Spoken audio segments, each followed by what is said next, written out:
Hey, Jeff. Hey, Eric. How are you? I feel insane. How are you? I'm also insane. Jeff, you know what time it is? Weather check? It's a weather check. Looks dark. Everything's dark. Dark mood. Everything is bleak. Dark Everything clouds. is terrible. Have we been outside today? No. Nope. No. But right. hey, who knows what the night will bring? Yeah. Jeff, who's on the podcast today? On the podcast today is Harry Fraud. Yo, one of our favorite people in this business. He's just like an amazing spirit, just so funny and so super talented. And we never get to see him in person, and now we definitely don't get to see him in person. But we talk about a lot of upcoming projects. We talk about a Benny the Butcher project. Mm-hmm. We talk about some French Montana stuff. And we talk about our second guest. Our second guest. Jay Worthy. Jay Worthy, man. That's our guy, he's our former neighbor. Yeah, well, but not just like, a veteran of the podcast, but a true friend. Yeah, actually, by the way, Jay Worthy is like one of the best friends. Yes. And I say that because like he's so active in a friendship. He will check in. He checks in on you. Yeah. He's just like a caring individual. He's appreciative. Yep. Absolutely. So they have a new project that they're going to announce on this podcast right here, coming out, and they'll tell you when that project's coming out, but just look forward to that. Yeah. And then our third guest, Jeff. Smoke DZA. Shout out to Smoke DZA, another great real life friend of ours. Yes. Who is obviously getting busy on 420. Mm-hmm. So he's going to be doing a live concert, him and Weed Maps and Cinematic Music Group. That conversation made me laugh so hard. Smokers Club. Shout out to Johnny Shipes. Just like the idea, and I'm not going to like get too much into it because I don't want to spoil it, but like the idea of him having to do a concert in his house is the funniest thing. It is pretty spectacular. 420. Yep. Weedmaps.com/420. Mm-hmm. Look out for that. Jeff, before we get into this here episode. I wanted to shout people out from the Patreon, but I am filming it. Today was going to be the day. I know. Here's what we have to do. I think one of the people's names is Henry. We need to plan ahead of time. But if people want to join those amazing contributors. We've been getting a bunch of people. At patreon.com/itsthereal. I will shout you out at some point when I'm not filming. So here's the deal. You go to patreon.com/itsthereal. You can contribute to what has amounted to a movement, Is that what we're calling it? It started out as an idea. Oof. And it turned into a movement. But here we are, Quarantine Radio, what we're doing right here. The original Quarantine Radio. That's right. Ray's original, famous, authentic Quarantine Radio. Yeah. This is 27 episodes in. Mm-hmm. Okay. We also have 307 episodes of Waste Time with It's the Real. Yep. We also have music. We also have sketches. We also have this long history of stuff that we've done. And the path forward is to join us on this ride, to be part of this movement. Oh, this is a metaphor now. To get excited. This is like the Oregon Trail. Alongside with us as we take one step forward and another step forward and another step forward. You're also sort of sounding like Billy Mays. Like if you join us now, like you're like the scrub daddy guy at patreon.com/itsthereal. Jeff, what will we throw in? We will throw in a free towel. Should we do towels? Actually, towels would be a good idea. Yeah, we've done mugs. Yeah, we've done t-shirts. Think about like what people need around the house. Scrub daddies. Scrub daddies. Jeff, let's get on the phone right now with our guy, Harry Fraud. Yo. Fraud! What up? My guys, what's poppin'? What's happening? How are you? Oh man, it's the dynamic duo. What's going on? Yo, it's been so long since we've spoken to you. You've been up to a lot of stuff. There's been just a ton of music that you've put out, but there also is this pandemic that's going on. Not sure if you've heard about it. Yes. So are you still productive like during all this? Actually, I've been insanely productive. When the quarantine side of things first happened, I kind of just figured, okay, let me put the studio in my living room. So I did that, and I finished already. I finished 3 projects that I was in the middle of working on before the quarantine hit. Super focused. I'm super focused, man. I've just been, I feel like that's the only thing to do to kind of keep my mind off the madness right now. You know? Yeah. Are you hoarding Ritalin? I'm hoarding something else. No Ritalin.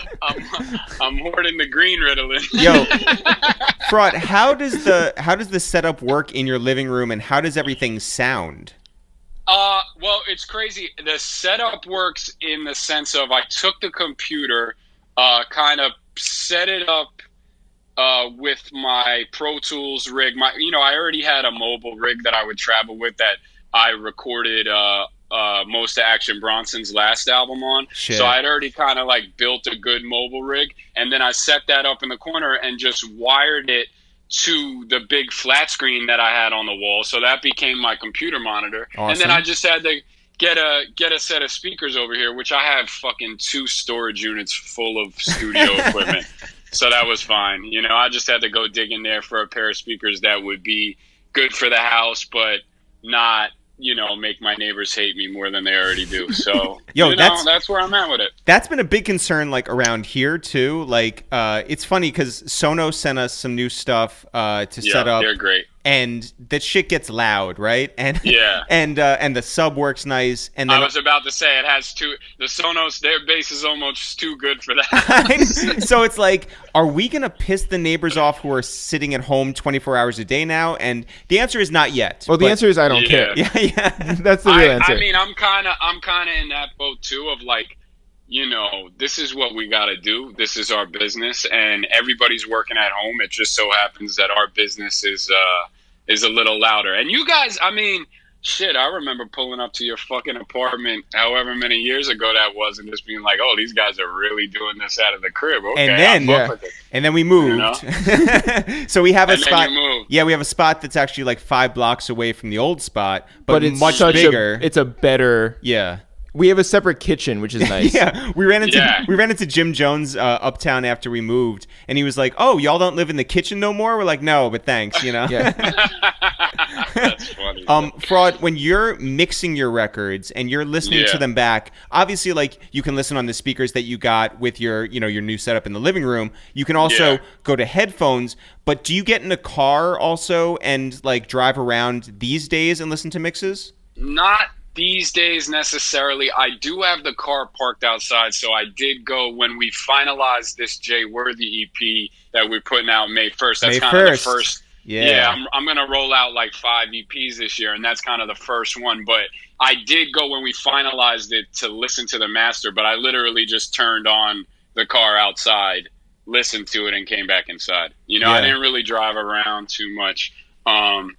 So, it's been a bit of an adjustment, but I also am always, like with mixes and stuff, I'm always a proponent of let me listen in the environment that I know the majority of the people that are going to be getting this are going to listen to. And I feel like right now that's in the crib, that's off the phone. I'm always checking shit right off the phone speaker, the AirPods. You know what I mean? For me, it's always about just listening in as many environments as you can. For you sure. Know what I mean? No matter what you got. And before we get any further, I do want to shout out John Sparks, who's got one of the best set of ears out there. Oh, my God. Yeah. That's I could really, especially during this point, I could not do this without Sparks in this current, situation. I mean, we've been working together for probably close to a decade, coming close to one. And I mean, we've developed together, and, he's one of those engineers where it's like, we share everything. I don't have no tricks that I'm trying to keep from him or nothing like that. You know what I mean? Yeah. So it's like, we really are synergistic with all that. I could not do it. Shout to Sparks, man. I could not do any of this without him. And I mean, these next 5 EPs, he's mixed everything. Well, also, can you tell people out there, because I think there's this idea from younger artists who hear the word mastering but don't understand what a good master is. Can you explain what you want between a mix and then your master? Yeah, well, I mean, it's weird because the last 10 years, right, it used to be, you'd mix your records low with a lot of headroom, and then, you'd send them off to mastering.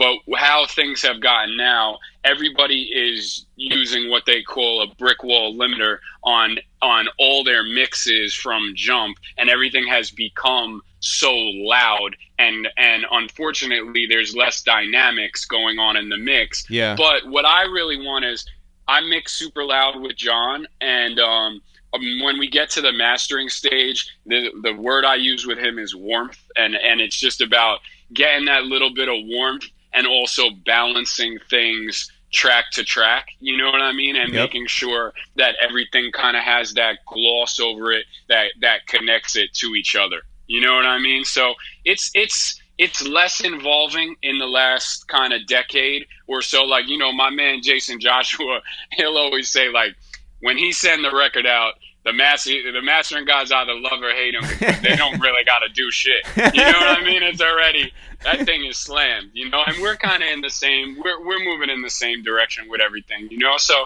it's kind of like mastering has become much less of it's more of a glue now. It's always been a glue, but, you know, I think you're doing less dynamically to the song, whereas you're kind of just gluing things together, especially in rap. You know what I mean? Because we're just bass heavy. We're our generation, and as the generations go further and further, we're used to just hearing shit squashed as fuck anyway. Well, if you were to look back at something like you did 10 years ago, would you approach things differently?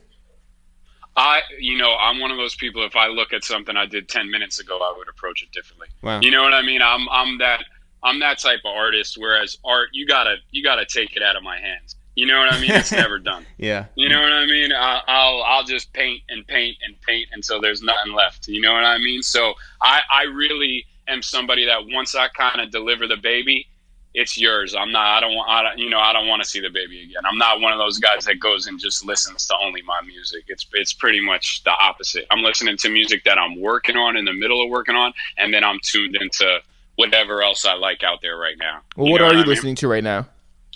Right now, let me go.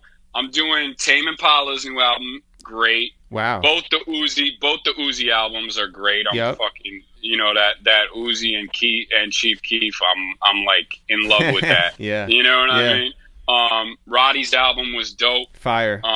G Herbo put out a great album. I'm literally just scrolling down my what I listened to last. You know, I'm always listening to some Frenchie, some Travis Scott. You know what I mean? And then, I'll jump into I'm on my deep reggae cuts, my deep dub cuts for the house. You know what I mean? Good soul and blues and shit like that. You know what I mean? When I'm trying to get out, but right now, I'm loving the Uzi and I'm loving Tame Impala. Of stuff that was really released recently, I'm loving that. Oh, and I mean, Benny never leaves it.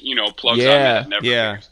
You know what I mean? And me and Benny actually just finished Plugs I Met Part 2, which I produced the whole thing on that. So that's honestly, I'm going to say right now, that's some of my best production that I've ever touched, man. That project is it's scary good.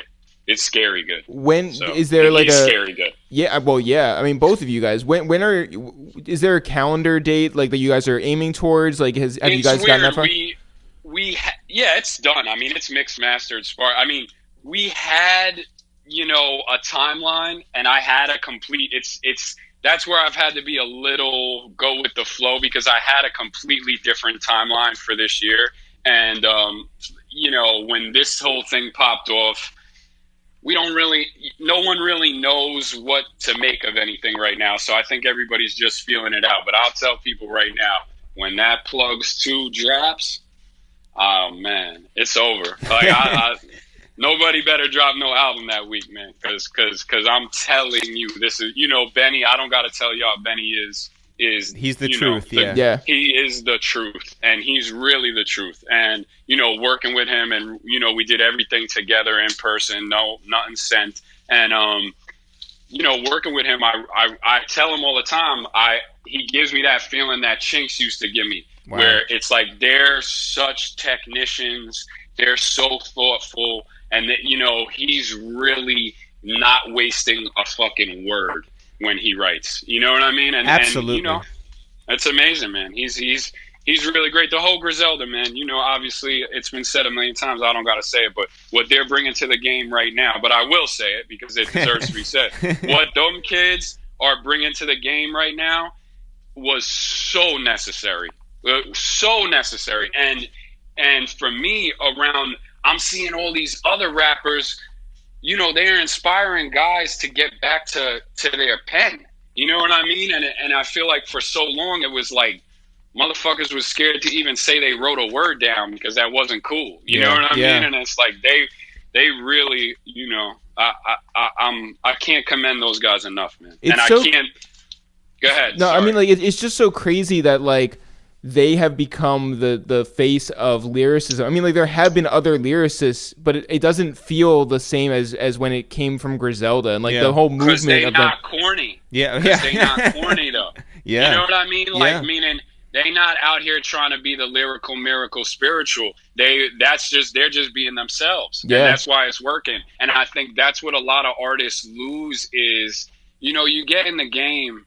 And I feel it as a producer, any artist feels it. You get in the game and it's like it's so hard to get into the game. And then once you get there, you're like, damn, I worked so hard for this. I want to keep my footing. And you start to allow what the next man is doing to creep into your kind of perspective and skew you a little bit. And that's the hardest thing to do is just keep them blinders on, man. It's great. It's great to be influenced by people and it's great to recognize people and say, oh, that guy, yo, he's doing it with that style or he's doing it, and to take those things, but you can't let yourself make decisions based on that pressure. Yeah. You know what I mean? You got to make your decisions from inside. You have been very lucky to have had that time in person with Benny. You've been very lucky to have that time with someone like Jay Worthy, and you guys can connect.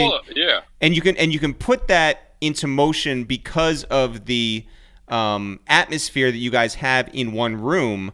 Can you talk about that as opposed to now when you're going to have to send production to someone or they're going to have to send verses back to you?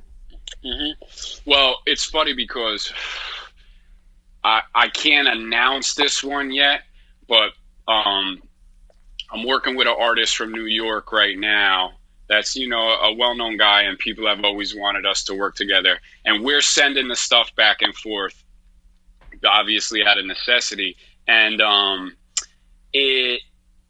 it's interesting because it is more difficult. And I feel like for me, I'm a vibe guy, as you guys know. Yep. But I think it also makes you analyze, like I'm analyzing what I really want the finished product to be more from the inception stage, if that makes sense. Whereas a lot of times if I'm in the room, I'm just going with the flow. You know what I mean? Like I'm playing shit, I'm playing a record.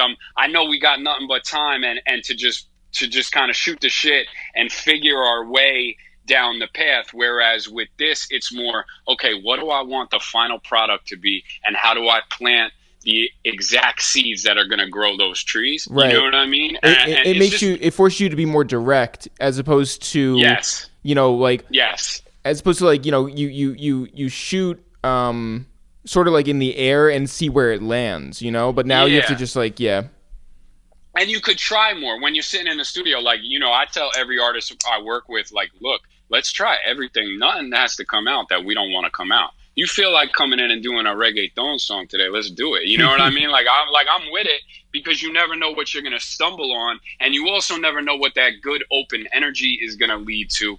But I don't think I don't have as much of that luxury when I'm working kind of remotely with people. You know what I mean? And, you know, I still take my chances, though. Everybody who knows me and who has ever gotten a beat pack from me knows I give you those things that, like, all right, short shot. But then I'm taking a couple, you know, I'm going to take a couple chances because that's what art is about, man. Yeah. If you're just doing the same thing, that shit is boring. I can't even make that. I cannot make a beat in the same tempo as the beat I made before. You know what I mean? Yeah. Like, I got to switch it up, man. That shit just... it's just boring otherwise, you know. Then you just doing a factory job. I don't want to work in a factory. You know what I mean? Yeah. Well, I mean, like, do you look at other producers who have had like phases? Like, you know, Timbaland has had like a million different eras. Yeah. Like, do you look at those and you're like, okay, well, if it's an identifiable sound, that's not what I'm chasing? Or are you speaking more... Sorry. No, I think it's cool to have an identifiable sound if that's what you're going for. I don't think, there's anything wrong with that. I do, and obviously somebody like Tim, I mean, he's had fucking 10 he's had a couple of hits. Yeah. And I mean, come on, you know what I mean? That's the god of switching up the bounce. You know what I mean? So he changed the whole bounce of the whole world, when he wants to, because his shit is so fucking like unique, but still bangs, and he's just got a pocket. But for me, it's literally self-serving, bro. I mean, it's just I just can't do that, or I feel bored. Yeah. You know what I mean? I feel bored doing things the same way twice. You know what I mean? I just can't do it. What does a vacation look like for you? And how often do you sort of get away and you're able to turn your ears off and turn inside to you? That's really, I feel like that's some of the most necessary shit. A vacation for me looks like usually Montauk, just because that's where my mom lives now. Yeah. And, it's literally, like you said, it's turning everything off, going to hang out with my friends that I know from my whole life, going surfing, riding bikes, walking around, being with the dogs. You know what I mean? I my mom and my uncle and both my uncles and my mom have houses like within a block of each other. They all got a bunch of dogs, and that's kind of like the vibe is just like you said, turning everything off and filling up the inspiration tank. You know what I mean? The life tank, because you gotta live life to be inspired. You know what I mean? And that's part of the hardest part about this is right now, luckily I've been mixing and fine tuning and post producing most of my stuff, but I'm done with this last project that I had to finish, and now I'm about to create, and I'm thinking, damn, like, do I gotta like eat 2 hits of acid here or something? Like, what do I gotta do to just to escape? To get out of these four walls. That experience, you know what I mean? To get that experience. So I think that's important, man. I think like turning everything off and if I go away for 2 weeks and I'm just chilling, I might make a couple beats, but I'm going with the flow. I'm not, you know what I mean? I'm not forcing myself into any type of work. Does a movie experience affect you? Does it give you some sort of inspiration while you're watching that? It's crazy because, and I know y'all got the the movie show, and I always pay attention, but that's all I do is watch movies. I don't watch any TV. I mean, sports. Sure. I'm a big basketball and football fan, but movies is where I draw most of the stuff from, especially now. I gotta watch movies because the other thing is I always see myself at some point getting into making film. That's always been something that I love so much is film and the intricacies of it and kind of looking at it from an analytical point of view. And I swear I don't even have cable, bro. You know what I mean? I got Wi-Fi and just movies. That's all I do is watch movies. What's a movie that like definitely translated into one of your songs? Ooh, I love Good Time. Good Time was amazing. That was Safdie Brothers, the one they made before Gems with Pattinson. That film really. Necro was the fucking LSD dealer in it, or the dust dealer. It was like amazing. Like that was amazing. But then I watch a lot of documentaries. What was the one? Deep Water, which was about one of those first sailing races, solo sailing races around the world. That's incredibly inspiring. Wilderness stuff really inspires me because like kind of the man against the elements. I watched Into the Wild about a week ago that, I had seen it before, but that's inspiring. The kind of like the kind of like stories of kind of braving this the elements. But just even metaphorically, like coming against this impossible force as one person and overcoming it. You know what I mean? And that's what we all doing, bro. We all look at us. We're making something out of nothing. You know what I mean? We're in the music industry. We literally, I always say we're shout out to the alchemists. We're performing alchemy. You know what I mean? We're making gold out of nothing here. You know what I mean? So those types of stories really inspire me, and all that stuff I put into all my music. To be honest, man. Yeah. Fraud, listen, you got that Benny project coming up. You got that Jay Worthy project coming up. You said I got Jay Worthy first. We got Jay Worthy May 1st. Yep. Me and Jay Worthy. Yes. We fucking snapped. Yeah. We went crazy. It's crazy. Body brought him over to the studio in like January, and we all hit it off like-minded immediately, and totally. We cranked out so much music. That was great. And then Benny, man, listen, when me and Benny, listen. We're ready. We're ready for this. I'm ready. We just got to get this, man. Yo, Fraud, just play it for us right now. Play it over the phone. I wish, man. I wish. I'll get a phone call. But, man, I can't wait for the world to hear this music. And, I know people know that me and Lil Peep were working on something before he passed away. That was my little brother for real, man. Yeah. And the world is gonna get that music, and that's a whole other chamber for me. I'll tell you, that's a whole other chamber. So we got. You said 5 EPs on the way. Yes. Okay, so wrapped up 5 EPs wrapped up, mixed, mastered, and a 6, and possibly a 6. There's one that I'm doing right now, man. That with, like I said, with that artist from New York.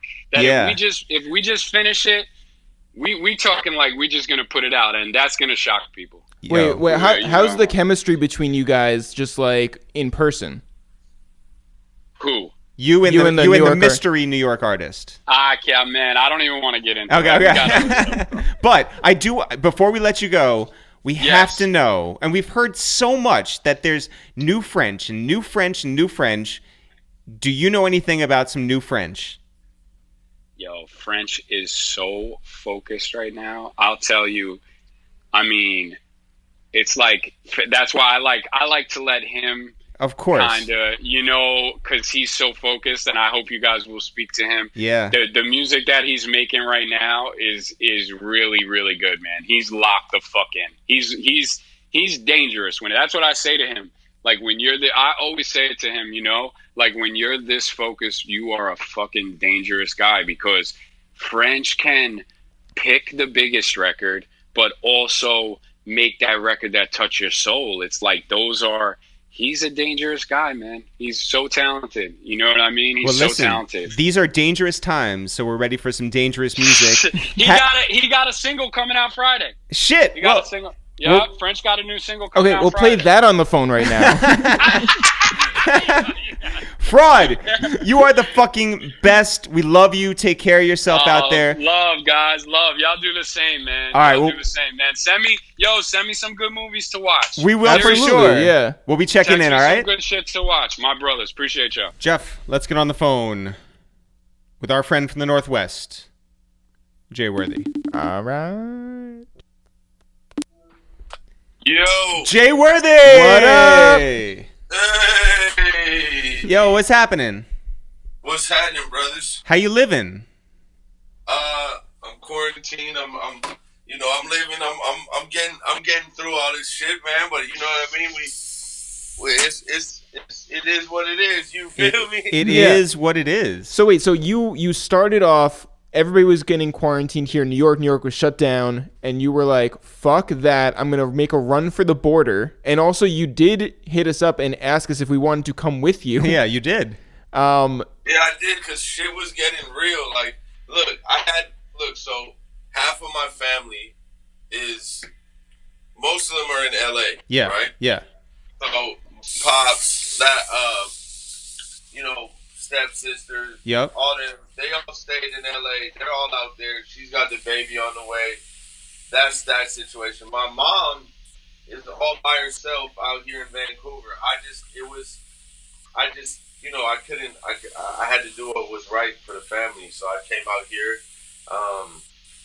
To be honest with you, like, she wasn't worried about anything, but it was just, like, in all of my heart, I didn't want to leave New York, but, I'm kind of glad I did, because it's like, right, I'd be too scared to go outside and like really fuck around and do anything out here. I'm not saying I'm going outside like that, but like, you know how it is in Vancouver. It's more spread out and shit. So so we were actually up in Vancouver at the end of 2019, and so Jeff was like, yo, we should hit up Jay Worthy just to see like what recommendations he has on things to do, places to eat, whatever. And so we did. We texted Jay, and you were like, yo, where are you? I'm here. And we were like, what? And you were actually in there, and we hung out in Vancouver. Vancouver, you're right, is a little slower out there. It's a little more spread out, and also you have Canadian healthcare. Yo, they're doing some. Yo, that's the main thing, because I'm health compromised. I got asthma. I'm a borderline diabetic. Shit, man. Yeah, so I gotta really just, you feel me? I gotta really be on my shit, fool. So yeah, man. I'm not playing with this shit, but other than that, life is good, man. I'm not letting this shit get the best of me. Like a lot of, with music and stuff, a lot of like labels and the things like people are saying, like, oh, streaming is down and people are only listening to podcasts and visual content. But me and Fraud are dropping our shit May 1st, so I don't give a fuck. Shout out to you. Shout out to Fraud. Tell us about this project. So I can tell it to you while I can tell my story, kind of. Like, I was just tired of being in the West Coast. Not like, I love LA, I love home. Yeah. But I just felt like every time I go to New York, great things happen to me. I love the energy. I just, you know what I'm saying? Everything was just pointing me in that direction. I always was like, man, I want to move here. But I just, I just never did it. So I finally was like, yo, I'm going to move to New York. And one of the things that I said I was going to do was I spoke it into existence. I'm like, yo, I'm gonna make a project with Harry Fraud, because I was like, well, what other producer would make sense for me to go out there? Because you guys know I always click up with a producer. Yep. And I'll do an EP. So I thought Fraud would be great. Like, there would be a great lineup. And Super New York. It's like, if I almost like would say, like, if you went to New York and you'd be like, who's the guy to go to? The go-to guy in New York, it would be Fraud. Like, as if you went to LA, they'd be like, who's the go-to guy to go to? Maybe it would be Mustard or something. Yeah. You know what I mean? Yeah. Like, that's how I feel about Fraud. So, pretty much, I've just, I'd always tell Body or Larry, I never mentioned it to Currency, but I'd always tell Body and Larry, like, yo, you gotta link me with this dude. Like, and I never met him or anything before. And I'm like, man, he must not fuck with my music, I thought. Because I was like, honestly, because I was like, yo, I got a project with Al. He's homies with Al. I got hella music with Larry. He fucks with Larry. Yeah. I got Body, the list goes on. Currency Project, they got one. Hell so, yeah. Yeah. He knows about me, but he ain't reached out. But all it took for was Body to bring me over there. And literally we connected. The next thing Fraud invited me to his birthday, and then we all went back to the studio and started making music, and the rest was history. Me and Fraud became like boys just on the spot, and then we just started making music like pretty much for the next 2 weeks. And this was literally, I'd only been in New York at this point probably for like 10 days. Like, so it, like, shit started happening fast, and then the next thing you know, I'm locked in with Fraud and we're doing a project. Yeah, you invited us down to the Lower East Side you were having a release party of some sort. I was. And we showed up and you were like, I'm not there. I'm actually going to Harry Fraud's studio. Yeah.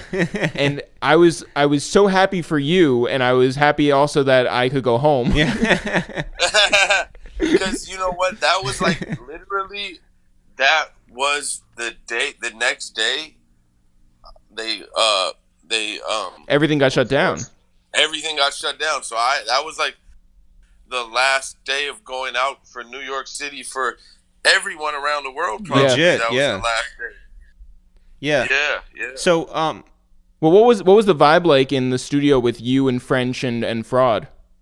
What a crazy fucking night that was. we went to do my listening party. What was it? So many random people came. Megan, Biggie's son showed up. Wow. Shout out to CJ. Then Fraud came. We went and did that sweet chick dinner, and then we went to French. Yeah, we went to the lab with French. It was a great vibe in there. Everybody was just having fun. We was drinking. There was plenty of champagne. I got to hear the new records French and Fraud were working on. They were amazing. Yeah, I mean, shit, it was a good time. And then I had dipped that night. I actually went to a whole other session that night. I went to go link up with Jones at like 3 a.m. So my night kept going till like 6 a.m. I had super dope. Yeah, I love how like you did more in 10 days in New York than I've done like in my entirety here. Like Jay moved down the block from us and was for like a month. Yeah, and you were just like, yo, like let's like do things. Like I want to go for a walk, and I was like, yes, like this is awesome to have like an active friend. Yeah, let's go get food. But yes, I wanted. I can't sit still for like shit. This is me. And those apartments in New York are small as fuck. I need to be outside moving around. And I'm like, my homies is right here. Come on, let's go. You got to show me the neighborhood. But I love how like nothing ever happens on the Upper West Side. Like there's nothing ever up here. And then you came in and just like brought like all the energy. And you were like, yo, like let's go to Central Park at like 11 o'clock at night. I'm like, not my bag, but like I'll go with you because at least you have street smarts unlike me. Yo, Jay, you are somebody who moves around. You are someone who's very active.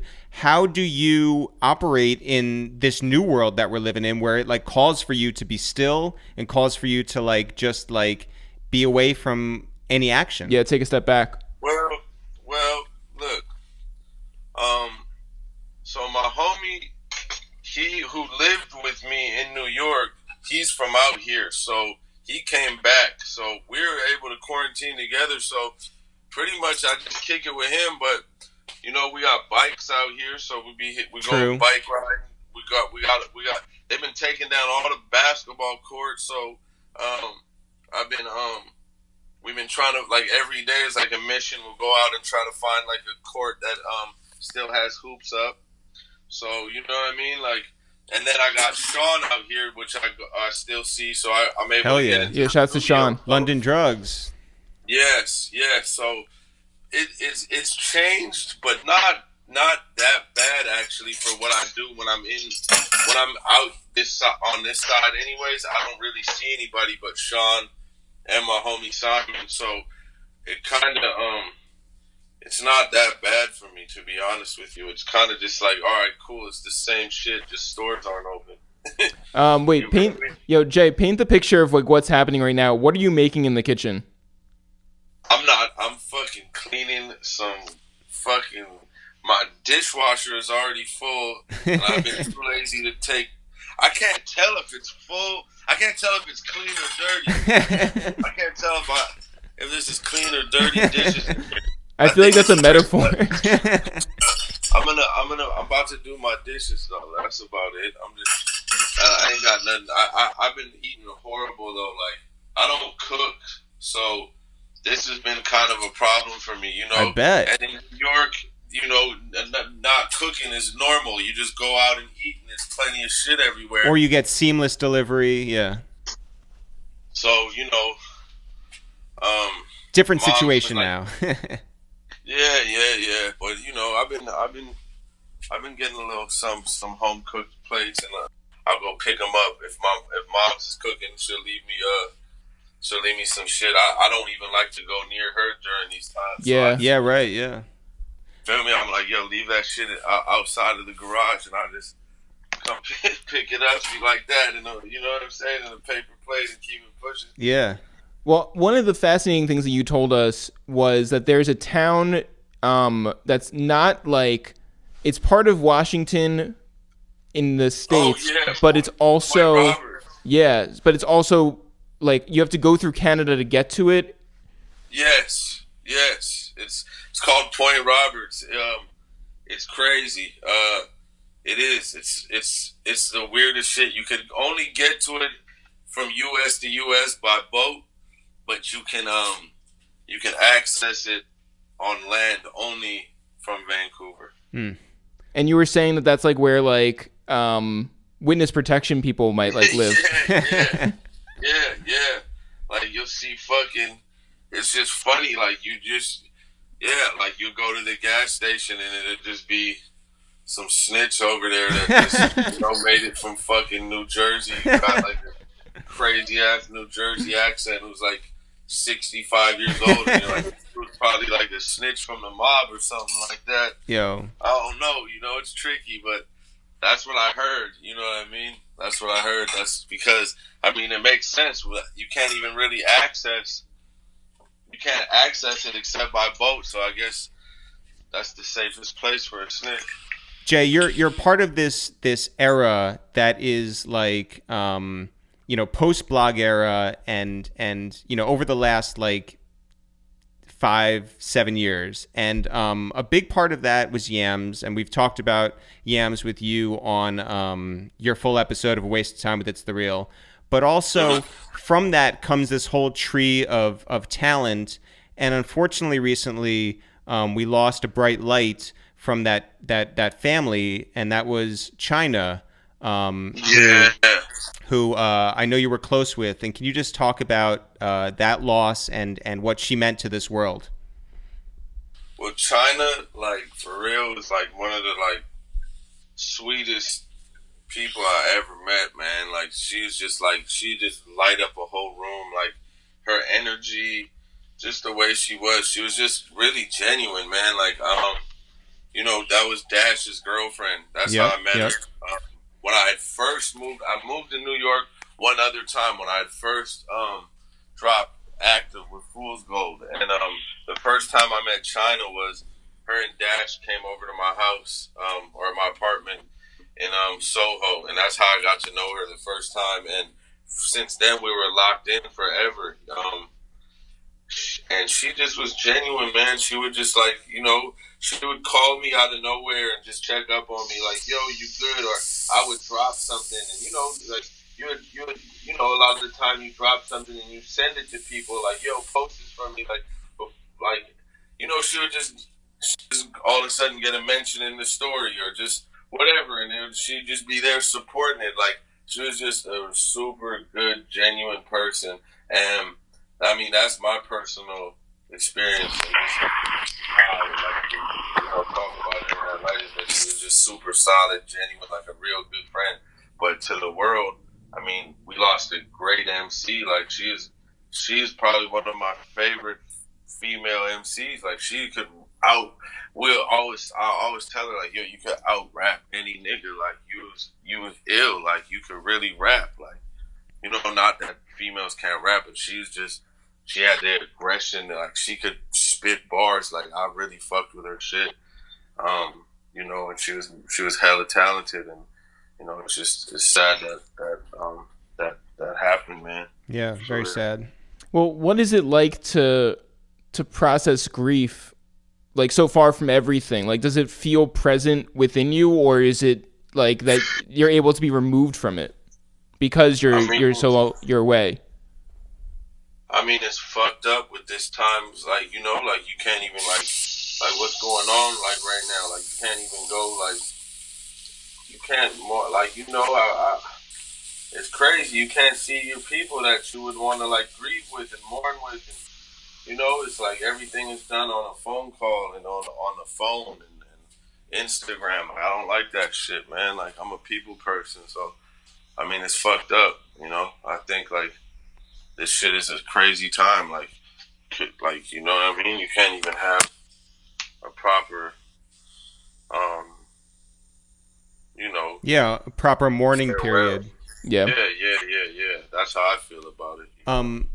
Jay, are you able to put both the great experiences and the heartbreak into a project like the one you're doing with Fraud, or what's the vibe of it? Well, you want to know what the name of the project is? Please. The name of the project is eat when you're hungry, sleep when you're tired. And and we made that up because our schedule was just like that. It was like, we would stay in the studio till 7 in the morning. I'd take an Uber back to Harlem. I would sleep all fucking day. I wouldn't eat until I got to the studio. I just did whatever my body told me to do. You know what I mean? Like, yeah. When you're, and while we're quarantining, this is kind of the same shit. It's like I told you guys today, I need to do this at 3 p.m. because I go to bed at 6 o'clock in the morning for God knows only what reason why I do that to myself, but I do that, and then I wake up at 2 p.m. and that's like how I've been living. So I don't know, man. The vibe of the album though is like, I don't know, man. I'm gonna let y'all press play on May 1st, and y'all tell me what you think. But I definitely think, it's some good times. It's times and bad times together. In that, you'll hear some pain and you'll hear some happy shit too. You know what I mean? Yeah. I like how Harry Fraud, just like Alchemist, just like a bunch of other producers, they have this sort of crew that hangs around. Are there any guest features that we should be looking for? Oh yeah, for sure. Well, I got the usual suspects on there: G Perico, Larry June, but then I got some East Coast homies on there too, like Big Body Bass. Yes. And El Camino, you know what I mean? Yep. I got my boy from Detroit, Band Gang Lonnie, you know what I mean? That's about it though. It's just me and Fraud mostly throughout the thing, and who I just mentioned. But yeah. I'm looking forward to when you work with the Locks. Oh man. Oh my God! Well, look, you know how Jada is though. Like I know. I seen Jada's last comment on CJ's page. CJ took a picture of me at my listening party, and then you see Jada underneath it. Worthy, I'm ready. And every time I talk to him, I'm like, yo, you hear the records? He's like, did I hear the records? Like, fuck with him, but it's gonna be he a legend. He's busy. He's got shit to do. So whenever he finds time for us to get going on that, then I'm right here. You feel me? Hell yeah. Well, eat when you're hungry, sleep when you're tired. Harry Fraud, Jay Worthy, New York, West Side. Listen, Jay, take care of yourself. Be well up there. We love you. We'll be in touch. Yeah, stay creative. And May 1st, we're looking forward to this new project. Definitely appreciate y'all. Y'all be easy, all right? All right. Love you, Jay. Care. Jeff, let's call out to Brooklyn and get the Kushed God Smoke DZA on the phone. Yo. DZA! Right. What's happening? My brothers, what's good? How you feeling? How you living? I'm chilling, man. I'm breathing. Yeah. It's the best answer for everyone. As everyone out there knows, your last project, your most recent project, was absolute fire flames, no skips. It was just a problem. And that standout track was the one with you and Flip Dinero, and now you have a new music video that you're putting out. Yes. The video actually came out yesterday. And they running it all week on MTV and BET. So that's pretty cool. I'm pretty excited about that. I'm pretty excited that everybody is receiving the project. I wanted it the way I wanted it to be received first and foremost. So, I still got more to go, but I'm pretty excited. Did you see that Florida has said that the WWE is essential work? Right up there. I did. Right up there with delivery workers, with cashiers, with they said it's essential media. And you are here to say that they're right. That it is essential. It is essential media. I mean, I feel like, every Monday and Friday it's something for us to look forward to still as a wrestling fan. Even though it's no fans, they still trying to find ways to entertain us, and I commend all of them for it. But is it weird? I think it's weird. It's weird, but I think it's starting to become a new normal now without the fans being there, so we kind of know what to expect.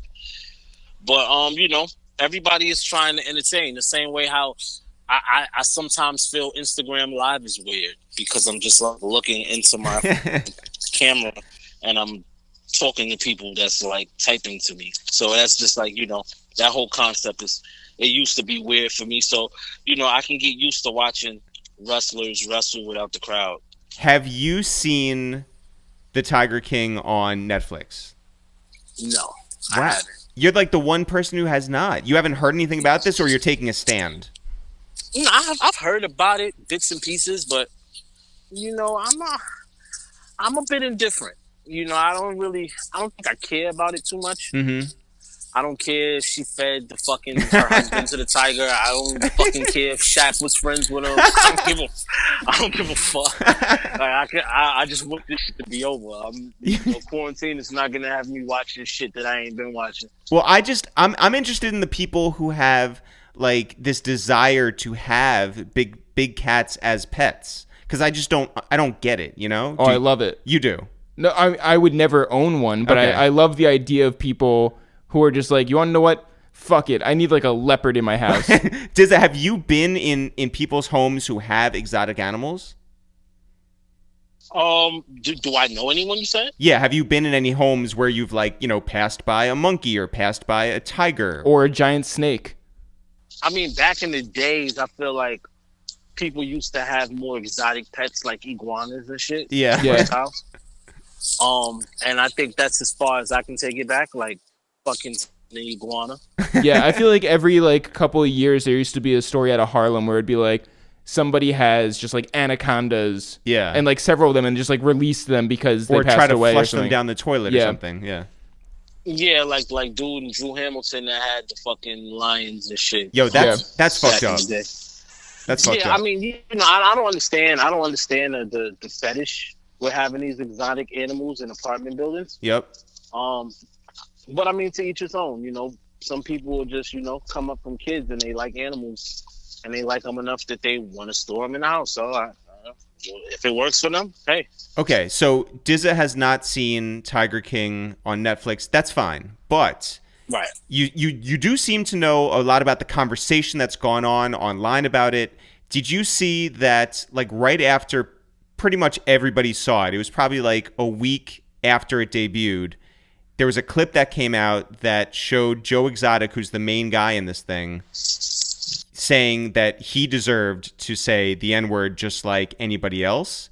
And so he does? And so people were like, yo, he's canceled. And then some people were comparing that to Hulk Hogan when it came out that he had used it. How do you feel about that? Yeah, I didn't like hearing the Hulk Hogan shit. That bothered me. That was your man. I'm a super Hulk Hogan as a wrestler fan. So, because I guess we got to separate the two if we're gonna talk about it like that. Because growing up for me, my son loved Spider-Man. I loved Hulk Hogan. I never really cared for superheroes and shit. Other than my dad being a real life superhero to me. For real, Hulk, yeah. Hulk Hogan was my on screen superhero. I never really, not to say I didn't watch cartoons, I did, but that never was my thing. Wrestling was my thing, still is. But I separate the people. I separate Hulk Hogan, the character on WWF, from Terry Bollea, the human being. That his daughter was fucking a black guy and he didn't really like it. Yeah, I mean, pretty trash people, to be honest. Yeah, I didn't care for that. I didn't care for him with that, but yeah. I think they both, and he was canceled in the wrestling community for years until, it's really still no getting that right because you can't undo what was said. But, you've been trying to stay face and they allowed him back in and, a lot of other people, I want to say, forgave him for it. I wouldn't say they forgot he said it, but they forgave him for it. And, but also, I mean, the McMahons are pretty trash people too. Yeah. I mean, and that's sort of why they are being labeled as an essential business down in Florida. I mean, that is why. Because they're friends with Trump. Yeah. And the governor of, Yeah. So agreed. I mean, Linda McMahon was a part of the Trump administration. Yep. I believe Vince McMahon put $1 million or maybe $2 million into Trump's campaign. So yeah, he's been down with Donald Trump since the 80s. So this is not even something that's new. Yeah. And you know, it's fucked up with the whole shit because, you know, they've been trash people from the beginning of time. Yeah. But, you know, before Donald Trump was in politics, rappers, entertainers, everybody, Donald Trump was beloved, you know, just for somebody that made money. Right. And somebody that's, you know, was continuing to make money. So, yes, it's pretty fucked up when they pull a sheet and you see what's happening for real. Yeah. If you and Wale and West Side and everybody else who loves wrestling, Rosenberg and everybody was heading down to Tampa for this year's WrestleMania, was it going to be just like crazy? Yeah, I mean, it's always crazy when we link up because there's a lot of shit going on. You know, Wale does Wale Mania. Yep. Me and Wes was planning on doing a pop-up down there, surprise pop-up. Damn. A little impromptu show. Damn. Me and Juice from Flatbush Zombies was planning something too. But yeah, a lot of shit, a lot of the plans got thrown in the garbage, so to speak. But I think next year in LA, it's gonna be a great reset for us to try it all again and for us to actually be in a big market like California for wrestling. Yeah. I think it's gonna be cool. Plus the weed is better. When it comes to Smokers Club, and I know we're celebrating the 10-year anniversary coming up, what are your fondest memories on the road? And what's something that you're going to miss now that everyone's saying that touring is sort of a wrap for at least the next year and a half? Because, you know, you hear that venues don't want to take the liability on. People don't obviously want to be near each other because there's that fear of catching the virus. What are you going to miss most about touring in general and Smokers Club specifically? Smokers Club specifically, I miss the fans. But my fondest memory with Smokers Club, I want to say, is it might have been the first tour, just because it was our first experience with really being on the road together and doing multiple shows back to back, and it was sort of like a struggle tour. So that's where like we all like built our bonds, as far as me, Currency, Craig, Fiend, Corner Boy P. Like, you know, we all was on that road, that run together on the same bus. So that's what built a lot of our friendships, and that's probably my most fondest memory. Okay, so when we're talking about the Smokers Club Weed Maps live stream concert, Higher Together Sessions from Home, that is happening on 4/20. So from 12 noon Pacific for the next 5 hours, everyone's going to be performing, including you, right? Mm-hmm. So everybody gonna be tapped in. Have you been watching the Instagram battles, and specifically, did you see Primo and RZA the other night? Yes, I'm in every one of the battles. You probably see me in the comments fucking heckling and laughing. But I caught the RZA and Primo shit. I caught T-Pain and Lil Jon. Yep. I caught Sean Garrett in The Dream. Oh my God. One for the ages. Yeah, Sean Garrett had a lot of memeable faces that he was making. But yeah, I saw the RZA and Primo shit. I loved it. They're both two of my favorites. Are you going to make sure that your sound on the Smokers Club show is going to be better than RZA's? What, the audio? Yeah, the audio. I hope so. I mean, you know, the Abbott was recording off like two different things. So yeah. I think his audio was kind of shabby because he was doing a lot for a lot of other platforms. But yeah, I suppose that the audio should be better for what we're doing. Well, actually, what is your approach to like performing live, like in your own home? Like, do you? I hate it.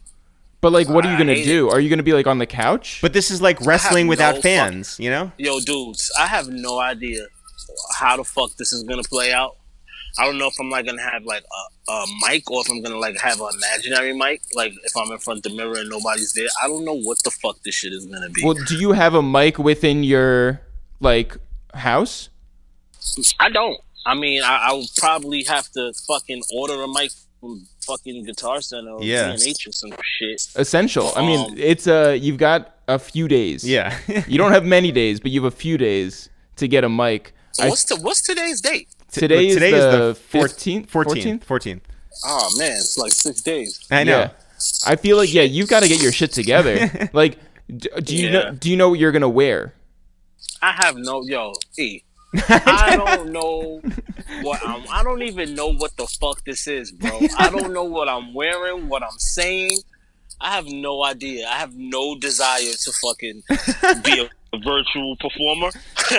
But wait, could you? This is how I have to entertain the people. Yeah. And this is, gonna keep 420 somewhat sane for a lot of people that want to celebrate with us. Then so be it. Wait, could you like go like super left and not even do any of your songs? Just like read like Shel Silverstein poems. Just be like, I'm not gonna perform my songs. You can listen to them whenever you want. I'm gonna recite poetry. Before this coming show on 420, what is the smallest audience you performed in live? Man, fuck. Because like we've seen small ones, man. Yeah, we saw Wiz perform for like 3 people. Yeah, this is like early. We saw it was like you remember CMJ? They like took over the city, and they would have like all these different venues with different performances throughout the whole week. Yeah, we saw Wiz. This is like before he signed to Atlantic. This is when he was signed to like Warner Brothers. Yeah. So he was performing again, like Jeff said, for like a handful of people. Yeah. And then like Mickey Fax was there. Same. Yeah. Yeah. I caught one of those. I caught a few of those. I caught a few 5-packs. How do you like keep that same energy as you would for like a full room? Like do you perform as if the room is packed, or do you perform like fuck this, there's only 3 people there? Nah, I mean, I always got this saying where I'm like 8 to 80, so it could be 80, it could be 8 people, it could be 80 people, it could be 8,000 people. So, I mean, for me, I'm always going to keep that same energy, and if it's not as many people as I expect, then, cool, I make it intimate. You know what I mean? So, I'm a performer, showman, so I always find a way to keep someone interested. So actually, I continue to perform like it's a lot of people in the room. What was your first show? Like, when was the first time you stepped on stage? The first time I stepped on the stage, I think was, I don't remember the year, but I was a part of a group named Smoking Numbers. And I feel like my first show was in Baltimore. Whoa. And we opened for 8 Ball and MJG. Whoa. Holy shit. And it was it was a lot of people there, and of course no one knew us. Right. And we went on right before 8 Ball and MJG, and they just looked at us. Like it wasn't booing, it wasn't clapping, they was just like looking. So I just took that as okay, they listen. Well, hold up, wait. So if that's the case, is that worse than them like cheering or booing? Because at least if they're booing, you could be like the heel, right? Right. I mean, if they're booing, you're embarrassed. So yeah, that definitely turns you into a heel. But then if they're cheering, then they like you, and if they're doing nothing, then that means they're trying to listen. And I feel like there was a lot of listeners, because after the whole shit was over, we were walking out, people was like coming up to us and like saying they liked it. So I mean, I take it when there's no reaction, that's the reaction, and that they're listening. That's dope. Yeah, that's like If they boo you, they hate you. If they cheer you, they love you. Did you meet Ball and MJG that night? No. I ended up meeting them, I want to say 12 years later. Whoa. At a fucking Big Crit video shoot. Whoa. Yeah. For Money on the Floor. Oh, by the way, super great record, super, super underrated, and ahead of its time. Absolutely. DZA, the Smokers Club presents Smoke DZA Worldwide Smoke Sessions album release on 420. This is going to be through Weedmaps, so you can go to weedmaps.com/420. You guys are going to be doing 5 straight hours starting at 12 p.m. Pacific time. We will see what that looks like. We're going to tune in and we're going to see if DZA has a microphone. Yep. If DZA is reading poetry. Yep. We're going to see if DZA just like straight up kills Remo or Greg or whoever. Maybe Jeff. Yeah. Why not? Live it up. Shit, DZA might be fucking wearing a do-rag and shades. You don't even know what kind of smoke DZA you're even going to get. Yo, I would love if you just did like wrestling Wrestling shit-talking. DZA? Yeah. Oh my God. Like if you come out like the big fur and just like shit talking people, that'd be great. That would be outstanding. Yeah. Yo, get one of your kids to interview you, Yeah. and you just like direct to the camera, just talk shit. Yeah. Perfect. I might. That would be fire. I feel like you should bring us on as management. Yo, if you if you had entrance music and you made a big sort of to do, that'd be dope. That'd be amazing. Giving me a lot of good ideas. Yeah. DZA, listen, we love you. Take care of yourself. Take care of your family. Stay healthy out there, and we'll be checking in, all right? I love you guys more, man. I'm here. Check me out, 420. Shout out to Smoke DZA. Shout out to Jay Worthy. And shout out to Harry Fraud. Jeff, are we back tomorrow? We are back every day forever. As always, guys, not for real, for real. Sure. We'll see you guys tomorrow.